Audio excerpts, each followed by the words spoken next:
National Water Commission Board sends President Mark Barnett on administrative leave. Hi again and welcome. This is Links 007 TV News Report, and we'll be right back with the full and exclusive details to come. Welcome to Links 007 TV News Report, providing you with the best in local and international news updates.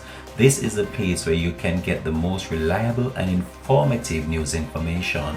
Links 007 TV News Report. Welcome back and thanks for joining us. This is Links 007 TV News Report.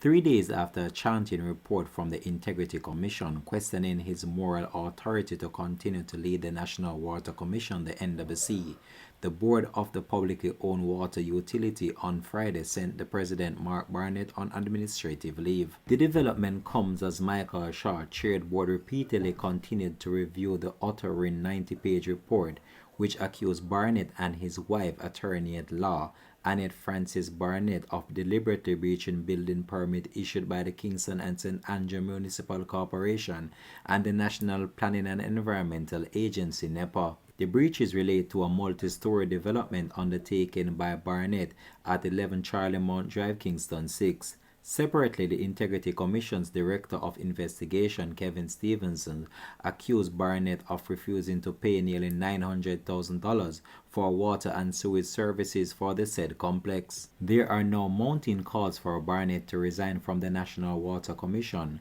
where he spent many years, rising through the ranks until he was appointed president in August 2015, or be fired for possibly bringing the organization into disrepute. Barnett, who has been credited for turning the National Water Commission around from a personal loss, making the entity to record billions of dollars in profit, was facing pressure before the Integrity Commission report was made public. In August, 5 unions representing the company wrote to Prime Minister Andrew Holness and the board chairman demanding that Barnett be removed from the company. Since the Integrity Commission report was made public following its tabling in the House of Representatives on Tuesday, Barnett has not commented on its contents. This has been Links 007 TV News Report. Thanks for watching.